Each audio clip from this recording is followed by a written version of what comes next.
server555.com audio production.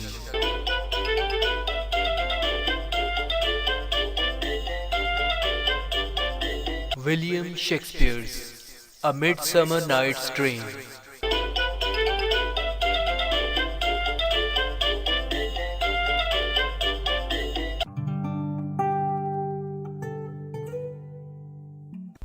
ڈرامے کا زمانہ ہے دیومالائی، گریک میتھولوجی کا، یعنی بہت ہی پرانا. اسی لیے اس میں پریاں بھی ہیں اور شرارتی جن بھی. عام زندگی سے دور پریوں کی دنیا کی 17,200 بولے گئے الفاظ پر مشتمل ڈریم کہانی. 24 جون کو مڈ سمر ڈے کہا جاتا تھا اور خیال کیا جاتا تھا کہ مڈ سمر نائٹ کو پریاں اور چڑیلیں جشن مناتی ہیں. یہ ڈرامہ پڑھتے ہوئے چوسر کی دی نائٹس ٹیل ہمارے ذہن میں گھومتی ہے. ڈرامے کا موضوع ہے محبت، دوستی اور خیال و وہم بامقابلہ حقیقت.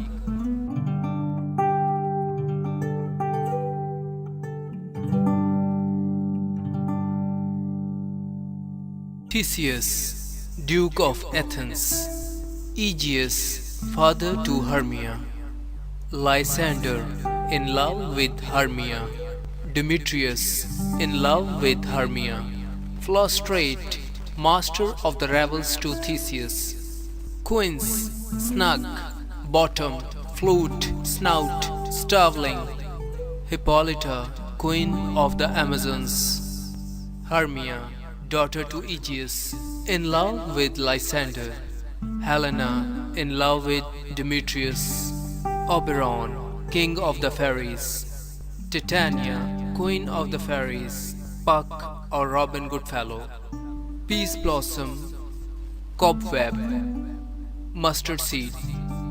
ہم موجود ہیں ایتھنس میں اور ایتھنس کا شہزادہ تھیسیس بے حد خوش ہے کیونکہ وہ ایمیزونز کو فتح کرنے کے بعد لوٹا ہے اور صرف 4 دن بعد جیتے گئے علاقے کی ملکہ ہپولیٹا سے شادی کرنے والا ہے. اگرچہ ملکہ نے شکست کھائی ہے مگر وہ بھی اس شادی سے بے حد خوش ہے اور اپنی مرضی سے شادی کر رہی ہے. خوشی کے ماحول میں تھیسیس ملکہ سے کہتا ہے کہ یہ 4 دن تو بہت لمبے ہو گئے ہیں اور گزرنے کا نام ہی نہیں لے رہے. ملکہ کہتی ہے کہ شادی کا وقت بہت جلد آ جائے گا. تھیسیس اپنے درباری فلوسٹریٹ سے کہتا ہے کہ شہر کے لوگوں کو کہو جشن منائیں، خوشیاں منائیں، گانے گائیں. یہ شادی کا موقع ہے اور اداس تو میت پر ہوا جاتا ہے. Go, Philostrate, stir up the Athenian youth to merriments. Awake the bird and nimble spirit of mirth. Turn melancholy forth to funerals. The pale companion is not for our pomp. Aegeus, جو کہ اس کے دربار کا اہم رکن ہے، آتا ہے. وہ سخت غصے میں ہے اور اپنے ساتھ اپنی بیٹی ہرمیا اور 2 نوجوانوں ڈیمیٹریس اور لائسینڈر کو لے کر آیا تھا. وہ بادشاہ سے کہتا ہے کہ میری خواہش ہے کہ میری بیٹی ہرمیا کی شادی ڈیمیٹریس سے ہو. Stand forth, Demetrius, my noble lord. This man hath my consent to marry her. مگر وہ اس دوسرے نوجوان لائسینڈر سے شادی کرنے کی خواہش مند ہے اور میری مرضی کے خلاف. Stand forth, Lysander, and my gracious duke. This man hath bewitched the bosom of my child. Thou, Lysander, thou hast given her rhymes and interchanged love tokens with my child. Thou hast by moonlight at her window sung with feigning voice verses of feigning love, and stolen the impression of her fantasy with bracelets of thy hair, rings, gauds, conceits, necks, trifles, nosegays, sweetmeats, messengers of strong prevailment in unhardened youth. With cunning hast thou fetched my daughter's heart, turned her obedience, which is due to me, to stubborn harshness. کیونکہ اس نوجوان نے میری بیٹی پر جادو ٹونا کیا اسے جھوٹی محبت کا یقین دلایا اور محبت کے گیت سنائے چاندنی راتوں میں، اور پھول، کھلونے اور مٹھائیوں سے اس کے دل میں جگہ بنانے کی کوشش کی۔ اور ان چیزوں کا میری بیٹی کے دل میں اس قدر اثر ہوا کہ اب میرا حکم ماننے کے بجائے وہ گستاخ ہو چکی ہے۔ اور اے شہزادے، اب قانون کے مطابق فیصلہ صادر کیجئے کہ یا تو میری بیٹی میرے حکم کے مطابق ڈیمیٹریس سے شادی کرے یا پھر اسے موت کا حکم سنایا جائے۔ اس ملک کے قانون کے مطابق جب کوئی لڑکی باپ کی مرضی کے مطابق شادی نہ کرتی تو وہ موت کی حقدار تھی، یا پھر تمام زندگی شادی ہی نہ کر سکتی تھی۔ موت کی سزا تو کبھی بھی نہیں دی گئی تھی، مگر شہزادہ بااصول انسان تھا، اسی لیے اس نے ہرمیا سے کہا کہ تمہارے والد کی وجہ سے تمہاری خوبصورتی ہے، اس نے تمہیں بنایا ہے اور بگاڑنے کا بھی حق رکھتا ہے، اور تمہارے لیے بہتر فیصلے ہی کرتا ہے، تو تم اس کا کہنا مانو اور جہاں وہ کہہ رہا ہے وہاں شادی کر لو، کیونکہ یہ نوجوان یعنی ڈیمیٹریس خوبصورت اور اچھا انسان ہے۔ تمہارے پاس فیصلہ کرنے کے لیے 4 دن ہیں، آگے تمہاری مرضی کہ مرنا قبول کرو گی یا باپ کی مرضی کے مطابق شادی۔ ہرمیا نے شادی سے اس لیے انکار کیا تھا کیونکہ ایک طرف تو وہ لائسینڈر سے محبت کرتی تھی اور دوسری طرف اسے یہ علم تھا کہ ڈیمیٹریس نے اس کی پیاری سہیلی ہیلینا سے اظہار محبت کیا تھا، مگر اب اس سے شادی کی خواہش کر رہا ہے، جبکہ اس کی سہیلی اس کو بے پناہ چاہتی ہے۔ بیچارہ لائسینڈر جو شادی کی امید لگائے بیٹھا تھا اب بے حد پریشان تھا، مگر اس نے فیصلہ کیا کہ ہرمیا کو لے کر ایک دوسرے علاقے میں اپنی آنٹی کے پاس چلا جائے گا۔ اس جگہ پر کوئی بے وقوفانہ اور ظالم قانون نہ تھا اور وہ ہرمیا سے شادی کر سکتا تھا۔ اس نے اپنے فیصلے سے ہرمیا کو آگاہ کیا اور ان دونوں نے رات کو نزدیکی جنگل میں ملنے کا پروگرام بنایا تاکہ وہ دونوں فرار ہو کر اپنی آنٹی کے گھر جا سکیں۔ اپنے فرار ہونے کے بارے میں ہرمیا نے اپنی سہیلی ہیلینا کو بھی بتا دیا۔ ہیلینا ایک معصوم اور بے وقوف لڑکی تھی جس نے ڈیمیٹریس کو اس بارے میں بتا دیا۔ وہ سوچ رہی تھی کہ اب میری محبت ڈیمیٹریس ہرمیا کے پیچھے جنگل میں جائے گا اور میں بھی وہاں پہنچ جاؤں گی اور اس طرح کم از کم اس سے ملاقات تو ہو جائے گی۔ لوگ اپنے شہزادے کی شادی کی خوشیاں منانے کی تیاریاں کر رہے تھے۔ چند لوگوں نے تفریح کے لیے ایک ڈرامہ کرنے کا سوچا اور اپنے اپنے کردار بانٹنے لگے۔ پریوں کا بادشاہ اوبرون اور پریوں کی حسین مالکہ ٹیٹانیا اسی جنگل میں رہتے تھے جہاں ہرمیا اور ڈیمیٹریس نے ملنے کا فیصلہ کیا تھا، مگر بادشاہ اور ملکہ آج کل ایک دوسرے سے ناراض تھے۔ ناراضگی کی وجہ وہ ایک انسانی بچہ تھا جو ملکہ کے پاس تھا۔ اس بچے کی ماں ملکہ سے محبت کرتی تھی اور مر چکی تھی۔ بادشاہ کی بھی خواہش تھی کہ وہ بچہ حاصل کرے اور اسے اپنا جانشین بنائے، مگر ملکہ نے صاف انکار کر دیا تھا کہ وہ بچے کو ہرگز نہ دے گی اور بادشاہ سے علیحدہ اپنی پریوں کے ساتھ رہتی تھی۔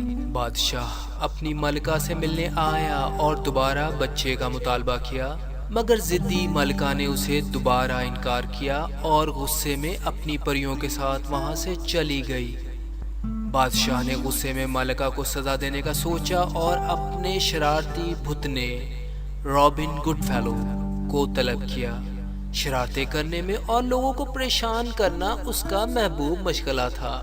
اسے بک کے نام سے بھی پکارا جاتا تھا۔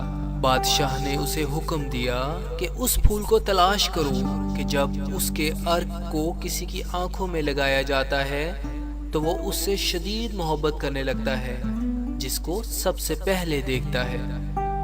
میں یہ عرق ملکہ کی آنکھوں میں لگوا دوں گا اور اس طرح اسے شرمندہ کر کے اس سے بچہ حاصل کر لوں گا۔ اب بادشاہ کیا دیکھتا ہے کہ ڈیمیٹریس اور ہیلینا ایک دوسرے سے لڑتے جھگڑتے آ رہے ہیں۔ ڈیمیٹریس کو غصہ ہے کہ ہیلینا اس کے پیچھے کیوں آئی ہے، کیونکہ وہ تو ہرمیا کے لیے وہاں آیا ہے، جبکہ ہیلینا اس پر جان و دل سے فدا ہے اور کہہ رہی ہے کہ وہ جہاں جہاں جائے گا وہ اس کے ساتھ ہی رہے گی۔ بادشاہ نے خواہش کی کہ ڈیمیٹریس ہیلینا سے محبت کرنا شروع کر دے، جو کہ اس سے محبت کر رہی ہے۔ اس نے رابن، پک، شرارتی بھوتنے کو حکم دیا کہ تھوڑا سا عرق ڈیمیٹریس کی آنکھوں میں ڈال دے۔ ہیلینا بھی ڈیمیٹریس کو تلاش کرتے ہوئے ادھر آ نکلی اور لائسینڈر کی آنکھ کھلی تو سب سے پہلے اسی کو دیکھا اور جادو کے عرق کی وجہ سے اس سے اظہار محبت کرنے لگا۔ ہیلینا کو علم تھا کہ یہ تو ہرمیا سے بے انتہا محبت کرتا ہے، تو اس نے خیال کیا کہ یہ مجھے بے وقوف بنا رہا ہے اور میرا مذاق اڑا رہا ہے۔ مگر جادو کی وجہ سے لائسینڈر ہیلینا کے پیچھے پیچھے اس سے محبت کی باتیں کرتا جا رہا تھا۔ ہرمیا کی جب آنکھ کھلی تو اس نے لائسینڈر کو غائب پایا اور اکیلی اس کو تلاش کرنے روانہ ہو گئی۔ پریوں کے بادشاہ اوبرون نے ڈیمیٹریس کو سوتے ہوئے دیکھ لیا، جس کو بہت تلاش کے باوجود ہرمیا اور لائسینڈر نہ ملے تھے اور وہ تھک ہار کر جنگل میں سو گیا تھا۔ بادشاہ اوبرون نے محبت کا عرق اس کی آنکھوں میں بھی لگا دیا، مگر اسی وقت ہرمیا لائسینڈر کو تلاش کرتے وہاں آ گئی اور ڈیمیٹریس کی آنکھ کھلی اور اس نے ہیلینا کو سب سے پہلے دیکھا اور اسے دل دے بیٹھا۔ جادو چل چکا تھا۔ اب دونوں نوجوان ڈیمیٹریس اور لائسینڈر ہیلینا کے عاشق بنے بیٹھے تھے۔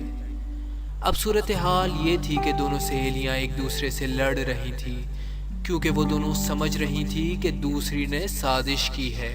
اس سے خطرناک اور سنجیدہ معاملہ ڈیمیٹریس اور لائسینڈر کے درمیان تھا، جنہوں نے ہیلینا کو حاصل کرنے کے لیے لڑائی کرنے کا فیصلہ کر لیا تھا، اور معاملہ بگڑتے دیکھ کر شرارتی بھوتنے پک کو اپنی غلطی کا احساس ہو چکا تھا اور اس نے بادشاہ کے حکم کے مطابق فیصلہ کیا کہ ان دونوں کو تھکا کر سلا دے اور دوبارہ حالات کو صحیح کرنے کی کوشش کرے۔ نک باٹم نامی شخص بادشاہ کی خوشیوں میں ہونے والے ڈرامے کے سلسلے میں جنگل آیا تو شرارتی پک نے اس کے سر پر گدھے کا سر لگا دیا۔ پریوں کی ملکہ جب جاگی تو اس کی نظر گدھے کے سر والے نک باٹم پر پڑی اور آنکھوں میں جادوئی عرق کی وجہ سے وہ اس کی دیوانی ہو گئی۔ اب حالت یہ تھی کہ ملکہ صاحبہ گدھے کے سر کو اپنی گود میں رکھے اسے پیار کر رہی تھیں اور محبت کے گیت گا رہی تھیں اور اس کے عجیب و غریب بال اور لمبے لمبے کانوں پر فدا تھیں، اور نک باٹم صاحب اس بات سے بے خبر کہ ملکہ تو جادو کی وجہ سے محبت کی باتیں کر رہی ہیں، بہت غرور میں مبتلا ہو چکے تھے اور ملکہ کی پریوں پر عجیب و غریب احکامات چلا رہے تھے۔ جب وہ اپنے گدھے کے سر کو ملکہ کی گود میں رکھے سو رہے تھے تو بادشاہ کے وہاں آنے پر ملکہ سخت شرمندہ ہوئی اور اس بات پر تیار ہو گئی کہ وہ چھوٹے بچے کو بادشاہ کو دے دے گی۔ بادشاہ نے سوچا بہت ہو چکا، اب ملکہ کو جادو سے آزاد کر دینا چاہیے۔ ملکہ اور بادشاہ کے درمیان صلح ہو چکی تھی اور وہ دونوں بہت خوش تھے۔ لائسینڈر اور ڈیمیٹریس کی آنکھوں میں عرق ڈال دیا گیا۔ وہ جب سو کر اٹھے تو اب ڈیمیٹریس کے دل میں ہیلینا کی محبت تھی اور لائسینڈر دوبارہ ہرمیا کی محبت میں گرفتار۔ ان چاروں کو پچھلی باتیں یاد تو تھیں، مگر وہ ان کو خواب تصور کر رہے تھے اور اب پچھلی یادیں بھلا کر ایک دوسرے کے ساتھ بہت خوش تھے۔ تھیسیس، ہپولیٹا اور ایجیس یعنی بادشاہ ہونے والی ملکہ اور ہرمیا کا باپ جنگل میں موجود تھے اور وہاں چاروں محبت کرنے والوں سے ان کی ملاقات ہوئی۔ جب ان کو تمام حالات کے بارے میں معلوم ہوا تو ہرمیا کے باپ نے اسے لائسینڈر سے شادی کی اجازت دے دی۔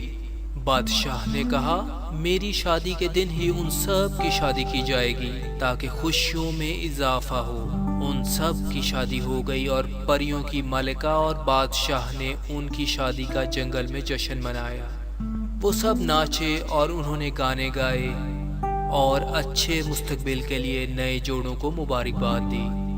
ڈرامے کے آخر میں پک نے کہا کہ اگر کسی کو یہ پسند نہیں آیا یا وہ یہ خیال کرتا ہے کہ ایسی باتیں تو ممکن ہی نہیں ہیں، تو اس سے A Midsummer Night's Dream موسم بہار کا ایک خواب سمجھ کر ہماری غلطیوں کو معاف کر دیں۔ پیشکش سید عرفان علی۔ دنیا کی شاہکار کتب اردو میں مفت ڈاؤن لوڈ کرنے کے لیے وزٹ کریں www.server555.com